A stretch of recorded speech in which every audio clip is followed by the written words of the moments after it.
सोहळा आनंदाचा गजर विठुरायाचा अखंड हरिनाम सप्ताह श्री भगवान बाबा मंदिर पिंपरखेड तालुका घनसावंगी जिल्हा जालना। प्रेक्षेपण जन्म दिला आईने मला, उपकार हा मोठा झाला, ठेच लागे जरी पायाला, अश्रू येतील तिच्या डोळ्याला। जन्म दिला आईने मला, उपकार हा मोठा झाला। या माऊलीनं जन्म दिला हा मोठा उपकार आपल्यावर केलेला असतो। नवे ती माऊली फक्त जन्म दिल्याचा हाच उपकार नाहीये, जन्म दिल्यानंतरच ती माऊली फक्त आपल्यावर प्रेम करत नाही, तर विचार करा 9 महिने अगोदर ते बाळ तिच्या उदरामध्ये असतं, उदरामध्ये असताना त्या आईला माहित नसतं जन्माला येणारं माझं बाळ काळं जन्माला येणार आहे की गोरं जन्माला येणार आहे, परंतु जन्माला येण्याच्या अगोदर 9 महिन्यापासून जी आपल्यावर प्रेम करते ना ती आपली आई असते। आणि म्हणून या वाणीनं भगवंताचं नामचिंतन आपल्याला करायला सांगितलं, भगवंताचं नामस्मरण आपल्याला करायला सांगितलं। आणि म्हणून बघा या ठिकाणी आपल्याला सुद्धा जीवनामध्ये ही भक्ती करावी लागेल, कारण आपण जर बघितलं या ठिकाणी ही संतांची भक्ती जर आपण जीवनामध्ये केली ना तर नक्कीच जीवनाचा उद्धार आपला होत असतो। कारण उद्धार करून घेणं हे आपलं स्वतःच्या हातात आहे, कारण उद्धरेत आत्मनात्मानं आत्मानमवसादयेत आत्मैव आत्मनो बंधू रात्मैव रिपुरात्मनः। स्वतःचा उद्धार हा स्वतःला करता येतो, कारण बघा संतांनी सुद्धा प्रश्न उच्चारला होता, प्रश्न निर्माण झाला होता, कै मी उद्धार पावेण कै कृपा करेल नारायण, ऐसे तुम्ही सांगा संतजन करा समाधान चित्त माझे। परंतु या ठिकाणी आपण जर संसारातून भगवंताच्या भक्तीसाठी जर निघालो, या ठिकाणी आपण जर 9ला कीर्तन चालू होणार आहे आणि जर 8:30ला जर घरातून आपण बाहेर निघलो आणि 8:30ला जर आपली एखादी आवडती जर सिरियल टीव्हीवर जर चालू असली तर खरंच लक्ष कीर्तनात लागतं का हो?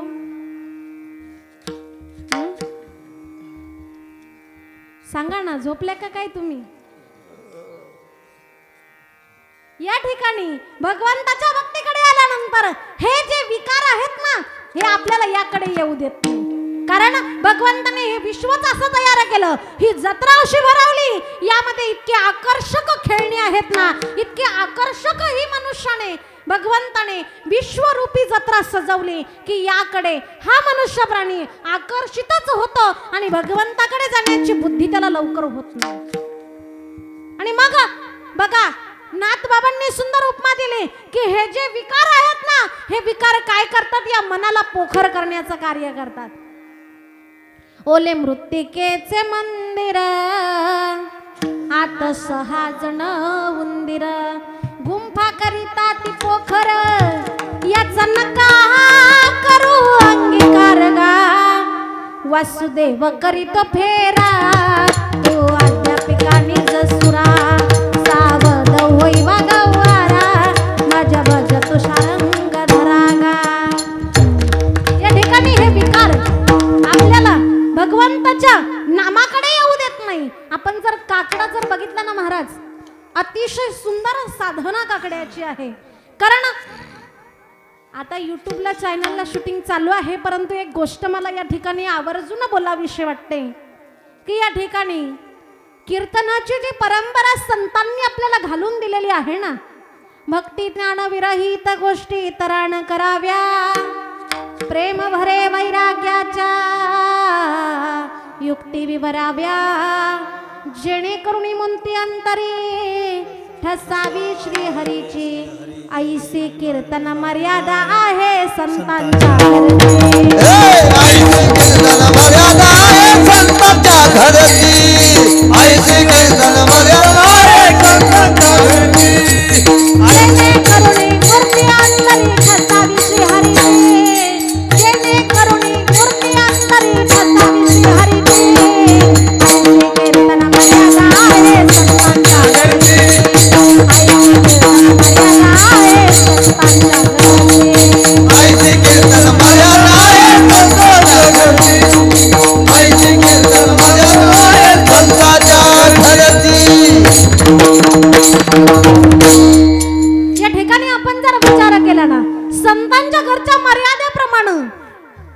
कीर्तन हे होतंय हे 100% कोणीच सांगू शकत नाही. महाराजाचा परिस्थिती अशी निर्माण झाली, कीर्तनकार आपल्याला मिळत नाही असं नाही, कीर्तनकार खूप आहेत, परंतु संप्रदायाप्रमाणे कीर्तन करणारे कीर्तनकार हे फक्त बोटावर मोजण्या इतके आहेत.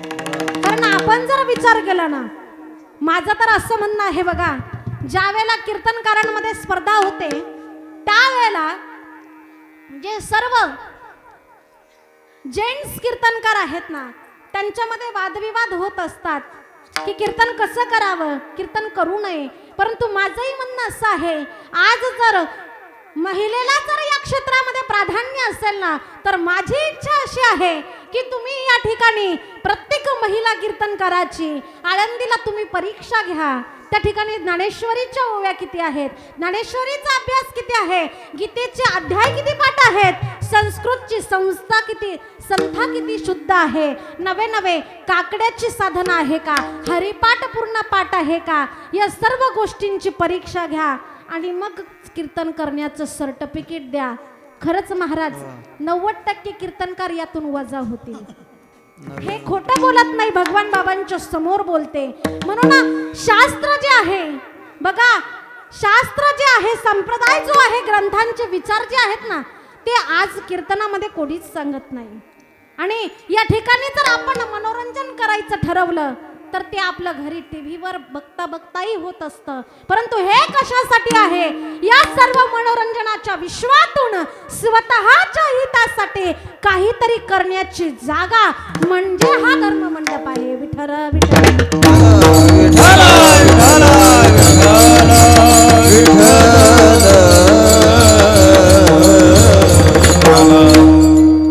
या ठिकाणी मी बोलले, सर्वांची क्षमा मागते, कारण जर ओघानं आलं तर राहवत नाही.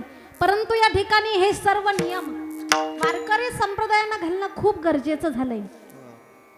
कारण आपण जर बघितलं शास्त्राप्रमाणे, पाहुनिया ग्रंथ करावे कीर्तन, या ठिकाणी या उक्तीप्रमाणे या ठिकाणी कीर्तन केलं जात नाही. खरं तर कीर्तन असं आहे, कीर्तन चांग कीर्तन चांग होय अंग हरिरूप.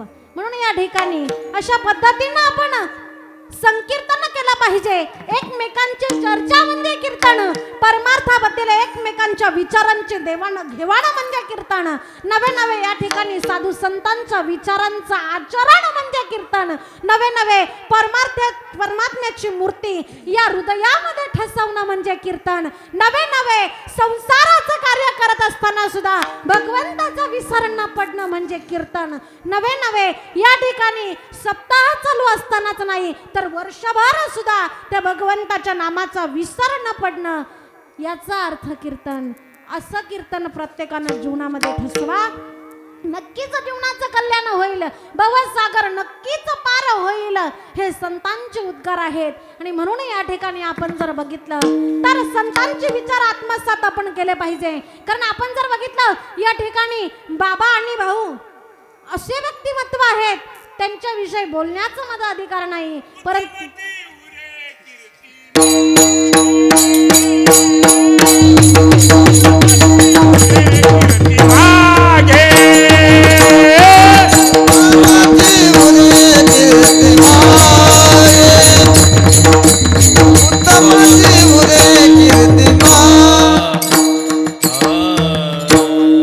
उत्तम कीर्ती या ठिकाणी राहत असतात.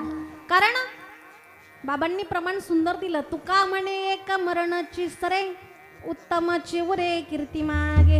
परंतु क्षमा मागते बाबा, हे जे प्रमाण आहे हे मनुष्यासाठी आहे. आणि आपण जर संतांबद्दल जर बोललं तर गेले दिगंबर ईश्वर विभूती, राहिल्या त्या कीर्ती जगामागे. म्हणून या ठिकाणी असे संत या ठिकाणी होऊन गेले. आणि मग यांच्या सांगण्यामधून आपल्याला भगवंताचं नामस्मरण करावं लागेल, भगवंताचं नामसंकीर्तन करून स्वतःच्या जीवाचा उद्धार करून घ्यावा लागेल. परंतु त्याचप्रमाणे बघा या ठिकाणी हा भगवान परमात्मा करुणावंत आहे, दयेचा सागर आहे. या ठिकाणी हा भगवान परमात्मा करुणावंत आहे, दयेचा सागर आहे, उदार आहे. परंतु त्याचप्रमाणे जर बघितलं तर या भगवान परमात्म्याला अनंत प्रकारची नावं सुद्धा आहेत. कारण अनंत प्रकारची नावं आहेत हे आपल्या सर्वांना माहीत आहे. विष्णू सहस्त्रनाम यामध्ये भगवंताची सर्व नावं आलेली आहेत. आणि जर शॉर्टकट मध्ये जर विचार करायचा झाला तर श्री अनंत मधुसूदना पद्मनाभा नारायणा यामध्ये सर्व भगवंताचीच नावं आहेत आणि अनंत प्रकारची नावं या भगवंताला आहेत आणि अनंत हे सुद्धा त्याचं एक नाव आहे कारण श्री अनंता अनंत हे सुद्धा त्या भगवंताचं नाव आहे आणि म्हणून या ठिकाणी जर आपण विचार केला त्या भगवंताला अनंत प्रकारची नावं आहेत परंतु एवढंच बोलत नाही तर तुकोबारा या सांगतात तो करुणावंत आहे दया करणारा आहे म्हणून त्याच्याकडे आपल्याला हे विनंती करायची आहे की हा भवसागर तू पहिल्या तीरावर घेऊन जा अभंगाचं तिसरं चरण. बहु आहे करुणावंत बहु आहे करुणावंत बहु आहे करुणावंत बहु आहे करुणावंत बहु आहे करुणावंत बहु आहे करुणावंत बहु आहे करुणावंत बहु आहे करुणावंत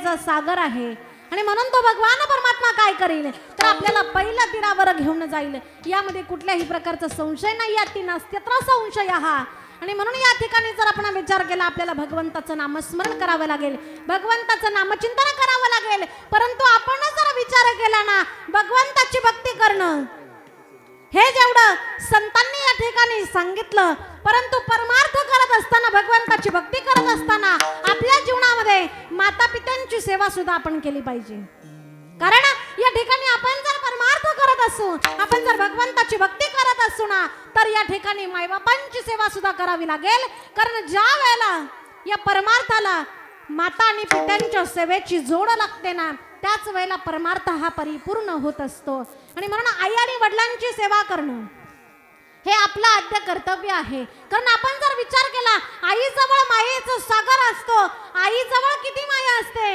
याचा विचार जर आपण केला ना तर आईच्या हृदयामध्ये एवढं प्रेम त्या ठिकाणी सामावलेलं असतं एवढी माया त्या ठिकाणी साठवलेली असते की आई गेल्यानंतर आईची माया कोणीच देऊ शकत नाही आई आई म्हणू किती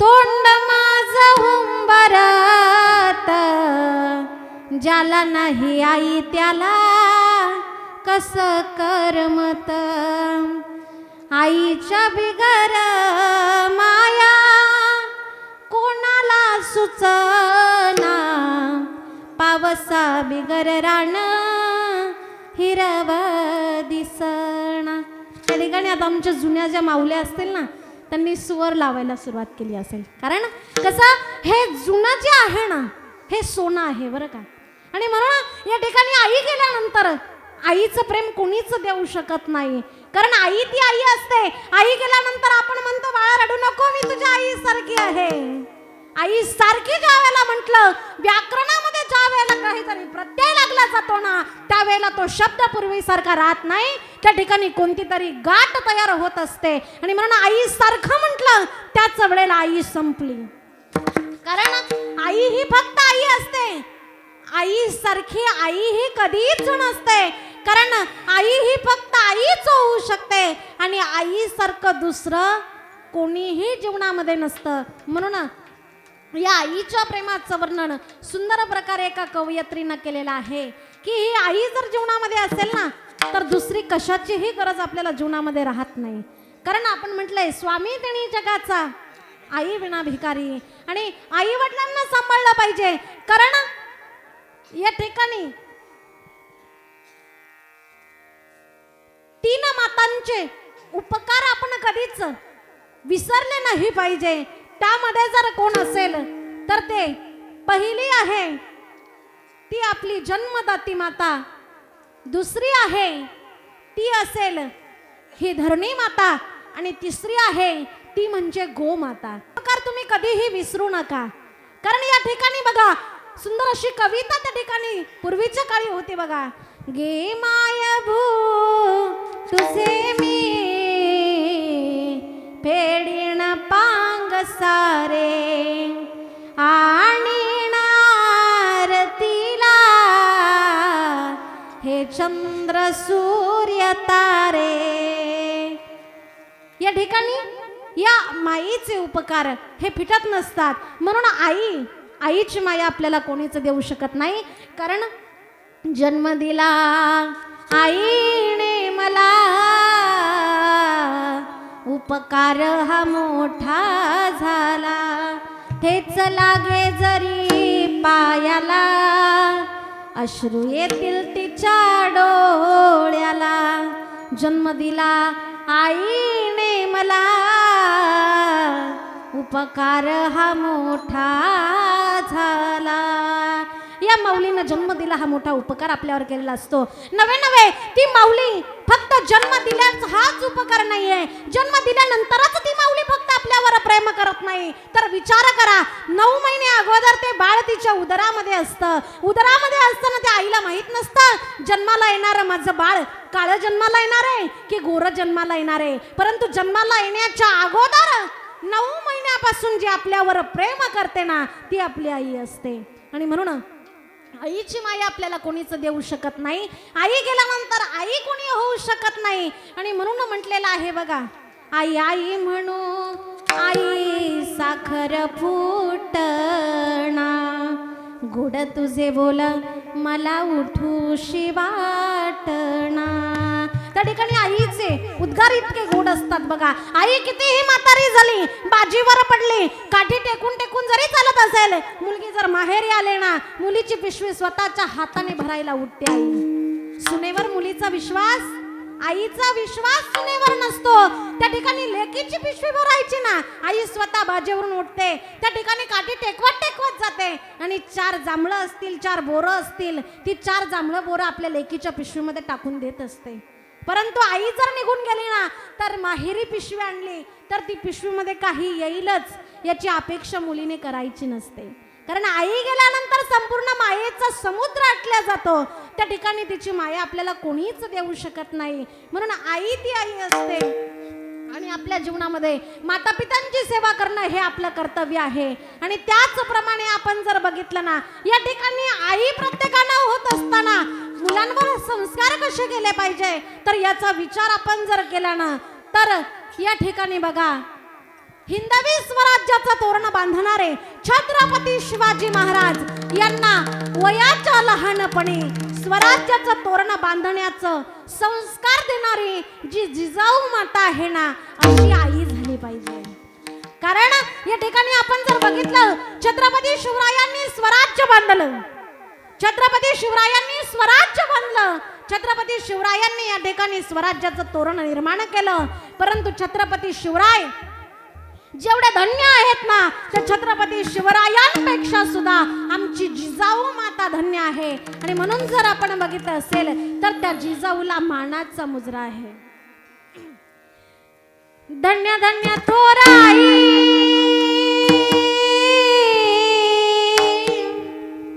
धन्य धन्य थोराई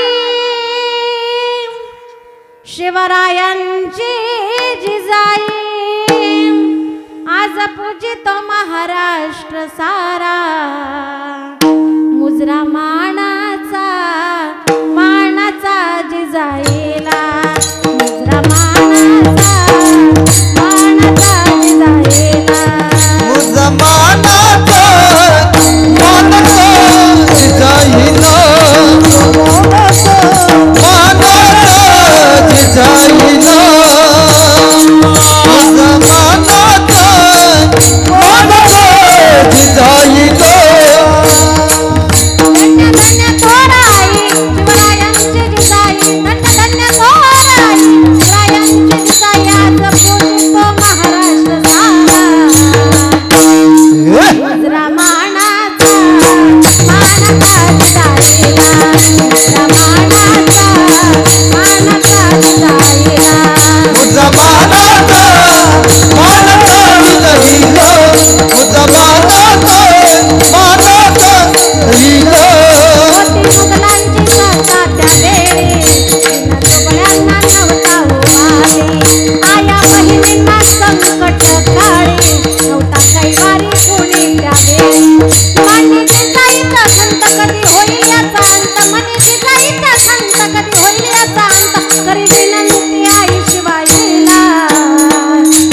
जय शिवराय मानाचा मानाचा जिजाईला मुजरा मानाचा मानाचा जिजाईला जमानाचा मानाचा जिजाईला जमानाचा जिजाईला आता हाकेला धावून आले छोटे पुत्र गेला भाग्यशाली नवीन नवीनची पहाट झाली गेला महाराष्ट्र वैभवशाली अशी महान जिजाई पुन्हा इतिहास गाई अशी महान जिजाई पुन्हा इतिहास गाई राजा गाणता जगाने पाहिला मुजरा मानाचा मानाचा मानाचा जिजाईला जमानाचा मानाचा जिजाईला जमानाचा मानाचा जिजाईला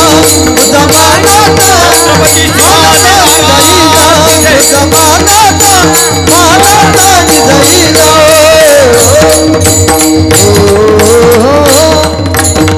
छत्रपती शिवाजी महाराज की या ठिकाणी संस्कार देणारी आई धन्य आहे.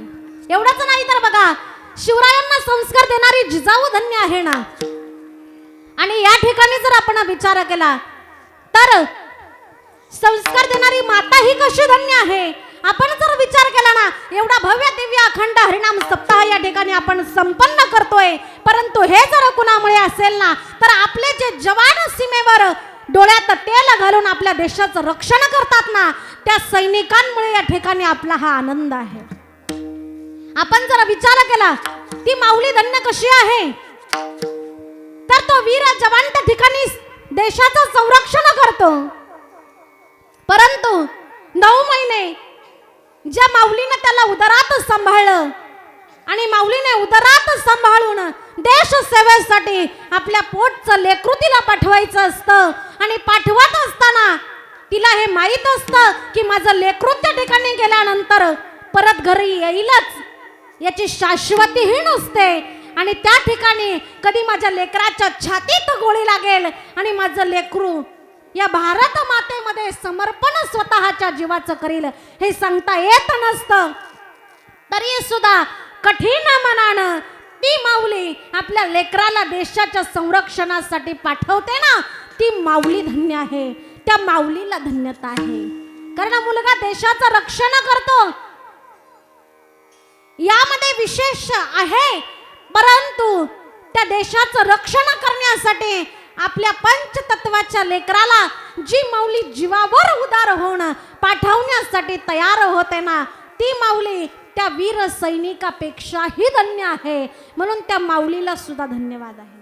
आणि म्हणून या ठिकाणी जर आपण विचार केला तर या वीर जवानांचं समर्पण आपण विसरू नका कारण हे जवान जर सीमेवर नसतील ना तर आपली ही भगवी वारकरी परंपरा वारकरीची पताका आहे ना ही या ठिकाणी फडकत राहीलच यामध्ये संशय आहे. कारण सैनिक जर सीमेवर नसतील तर वारकऱ्याची पताका कधी खाली पडेल हे सांगता येत नाही. म्हणून त्या वीर सैनिकांना धन्यवाद आहे. आणि म्हणून जर कुणी त्या ठिकाणी शहीद झालं असेल ना आपल्या गावचा ज्यावेळेला सप्ताह असेल नवे नवे ज्यांची मुलं त्या ठिकाणी सीमेवर रक्षण करतात ना या ठिकाणी त्यांचा सन्मान करा या ठिकाणी त्यांना आदर द्या हे आपलं कर्तव्य आहे. कारण गावातील 5-10 मुलं त्या ठिकाणी आहेत म्हणून आपण या ठिकाणी सुरक्षित आहे हे विचार आपण केले पाहिजेत. आणि म्हणून बघा सुंदर वर्णन या ठिकाणी एका गीतामध्ये आलेलं आहे की हे वीर जवानांचं बलिदान आपण या ठिकाणी कधीही विसरू नये. ए मेरे वतन के लोगों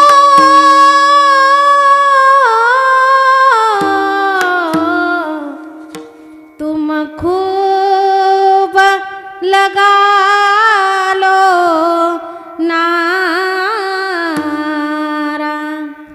ये शुभ दिन है हम सबका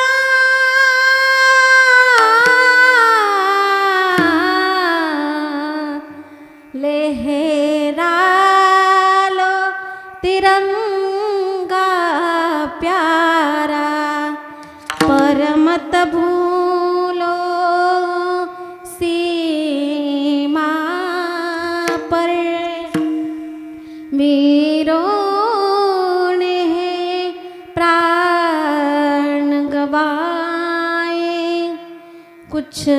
याद उन्हें भी कर लो,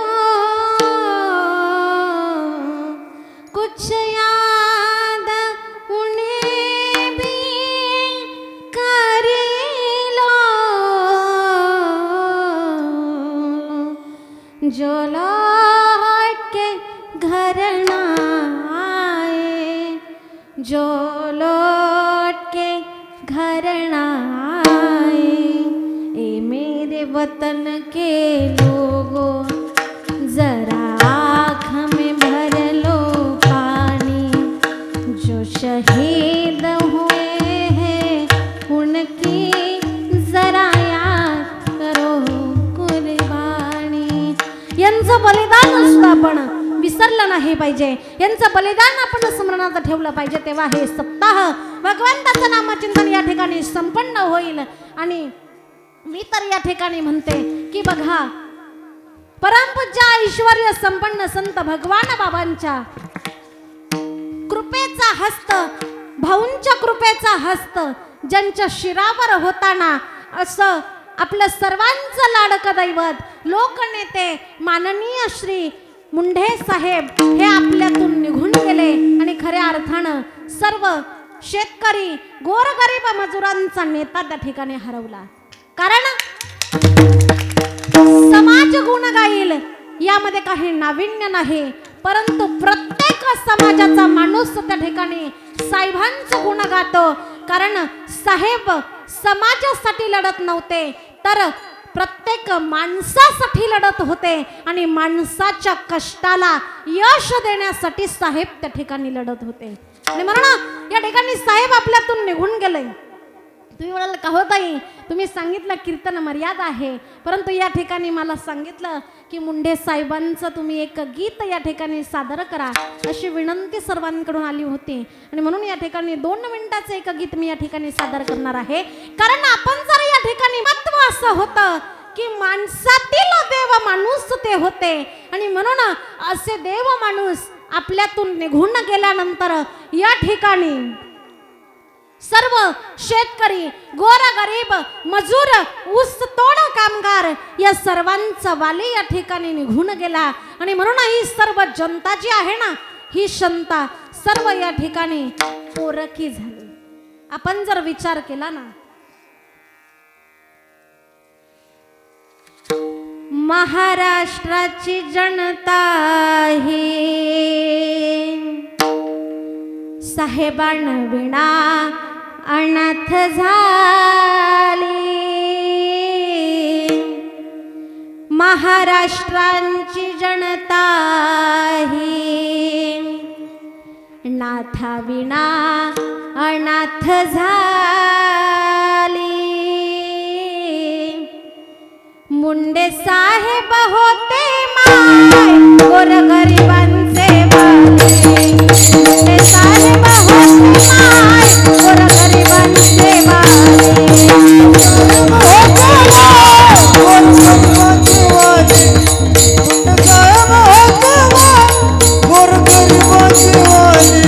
महाराष्ट्राची जनता ही साहेबांना अनाथ झाली, महाराष्ट्राची जनता ही साहेबांना अनाथ झाली। मुंडे साहेब होते माय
गोरगरिबांचे वाली मुंडे साहेब होते गोरगरिबांची वाली मुंडे साहेब होते गोरगरिबांची वाली महाराष्ट्राची जनता ही साहेबांनी ना अनाथ झाली महाराष्ट्राची जनता ही साहेबांनी ना अनाथ झाली मुंडे साहेब होते नाही गोरगरिबांचे वाली मुंडे साहेब होते नाही गोरगरिबांचे वाली मुंडे साहेब होते गोरगरिबांची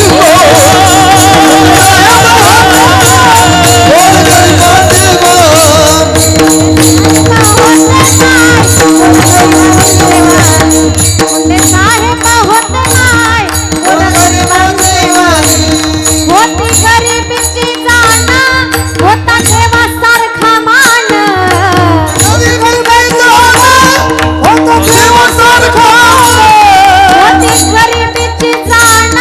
होता देवासारखा मान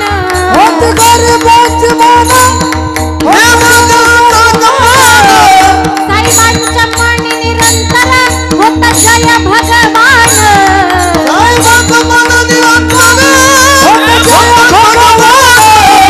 मनी निरंतर होता जय भगवान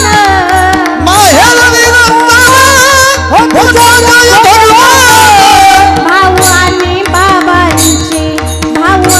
बाबांची कृपा त्यांनी प्राप्त केली मुंडे साहेब होते नाही गोरगरिबांचे वाली मुंडे साहेब होते नाही गोरगरिबांचे वाली मुंडे साहेब होते गोरगरिबांची वाली मुंडे साहेब होते गोरगरिबांची वाली आणि वाटतं असं आता देवा करमिले ना भाव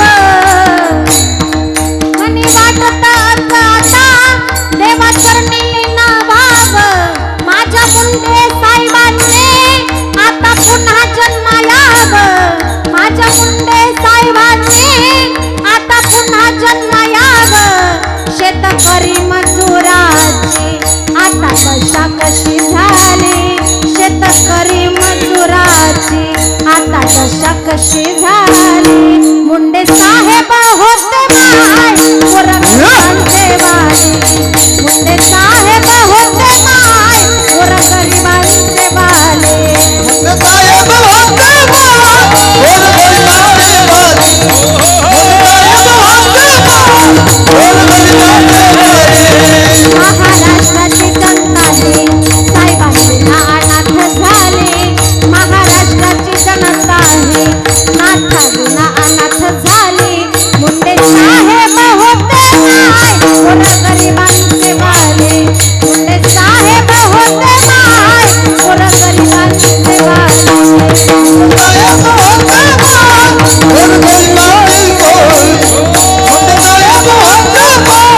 गोरगरिबांची वाली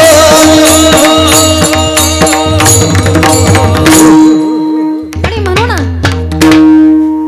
गोरगरीब जनतेचे लोकनेते या ठिकाणी आपल्या सर्वांचं दैवत असणारे मुंडे साहेब या ठिकाणी आपल्यातून निघून गेले खरं तर त्यांच्या मनी निरंतर संत भगवान बाबा आणि वामन भाऊंचं स्मरण असायचं परंतु या ठिकाणी काळाने घाला कसा घातला हे सांगता आलं नाही आणि असं आवडतं सर्वांचं दैवत सर्वांचा आवडता लोकनेता या ठिकाणी आपल्यातून निघून गेला ही खूप मोठी पोकळी आपल्या सर्व महाराष्ट्राला निर्माण झाली आणि म्हणून या ठिकाणी साहेबांची एक आठवण या ठिकाणी सादर केली आणि म्हणून बघा या ठिकाणी खरं तर कीर्तनामध्ये हे मागणी आली म्हणून या ठिकाणी मी हे सादर केलं अन्यतः मी कुठेही काही विषय सांगत नसते परंतु या ठिकाणी मलाही थोडं वाटलं की साहेबांविषयी बोलावं आणि म्हणून खरं तर साहेब समाजासाठी जगत नव्हते तर प्रत्येक समाजाच्या माणसासाठी जगत होते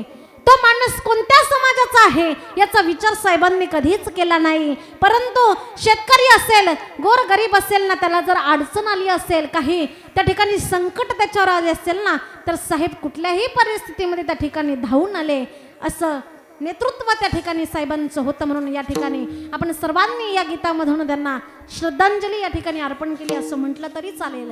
आणि म्हणून या ठिकाणी बघा, आपल्या जीवनामध्ये जगद्गुरु तुकोबा यांनी जसं सांगितलं की संतांना शरण गेलं पाहिजे, देवाला शरण गेलं पाहिजे, परंतु या ठिकाणी भगवंताची भक्ती करत करत आपल्या जीवनामध्ये भगवंताचं नामस्मरण करत करत या ठिकाणी जीवनरूपी नौका पहिल्या तीरावर नेली पाहिजे.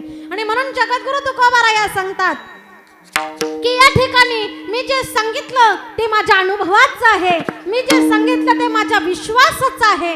कारण without personally doing a particular thing no one gets right to say that do not anything about it. कारण संतांचं तत्व असं असतं, जेव्हा स्वतःला अनुभव जीवनामध्ये येतो तेव्हा संत दुसऱ्यांना सांगत असतात. आणि म्हणून माझे तुकोबाराया सुद्धा म्हटले, तुका म्हणे साक्षी आले तरी केले प्रगट, तो हा उतरील पार भवदुस्तर नदीचा. आणि म्हणून या ठिकाणी आपल्या सर्वांना भगवंताचं नामचिंतन करावं लागेल, भगवंताचं स्मरण करावं लागेल. म्हणून लागोनिया पाया विनमित तुम्हाला, करटाळी बोला मुखी नाम, विठ्ठल विठ्ठल म्हणा वेळोवेळा, हा सुख सोहळा स्वर्गी नाही. म्हणून या ठिकाणी बघा, देवाने सुद्धा 2 हात ज्याला दिलेले आहेत ना, त्यांनी सर्वांनी आपले 2 हात वरती करा. ज्यांना एक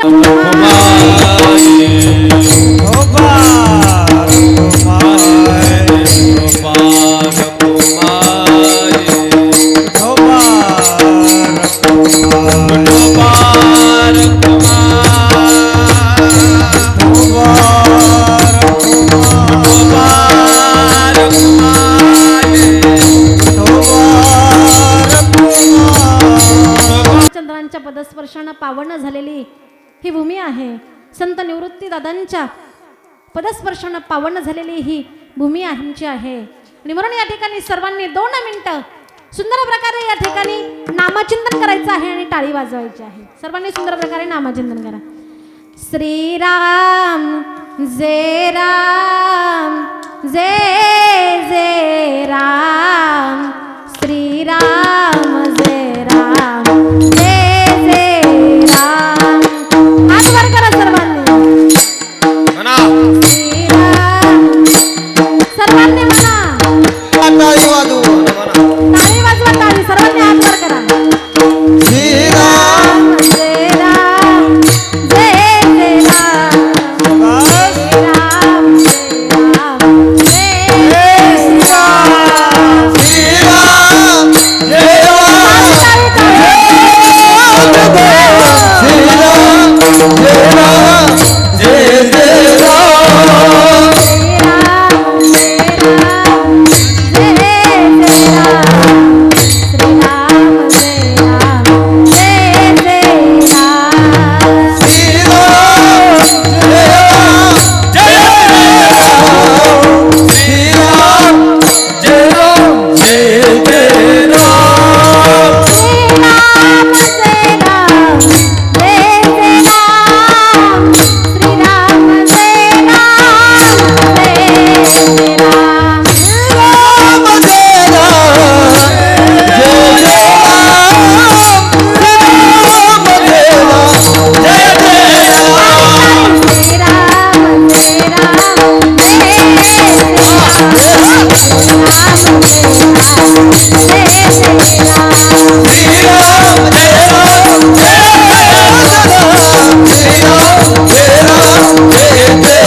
भगवान की संत निवृत्तीनाथ भगवान की.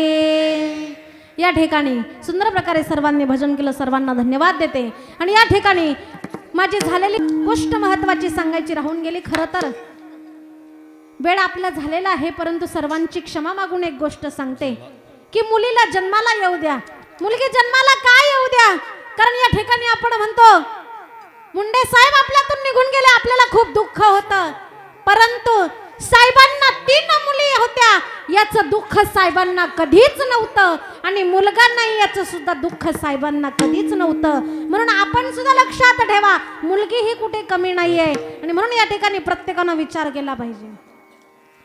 9 महिने 9 दिवसाने झाली जग बघण्याची घाई, वंशाच्या दिव्या पायी नको पण ती विझवू आई. म्हणून या ठिकाणी मुलीला जन्माला येऊ द्या एवढीच विनंती प्रत्येकाच्या चरणी करते. आणि या ठिकाणी सर्व सुंदर 7 आमचे गायनाचार्य महाराज मंडळी असतील, या ठिकाणी मृदुंगाचार्य महाराज मंडळी असतील, त्याचप्रमाणे सर्व टाळकरी वृंद, या ठिकाणी उपस्थित असलेले सर्व ग्रामस्थ, तू प्रभू तुम्ही महेशाच्या मूर्ती, मी दुबळा अर्चित असे युक्ती, तरी हे बोल गंगावती स्वीकारल का. तुम्ही या ठिकाणी कीर्तन ऐकायला आलात, तुम्ही महादेव आहात.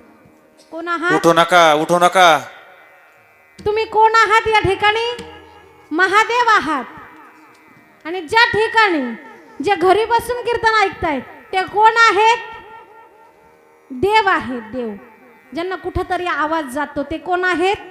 देव आहेत. आणि ज्यांना इथे यायचा कंटाळा आला, जे पलंगावर आडवे पडून कीर्तन ऐकतायत ते कोण आहेत? भद्रा मारुती. सगळ्यांना धन्यवाद देते.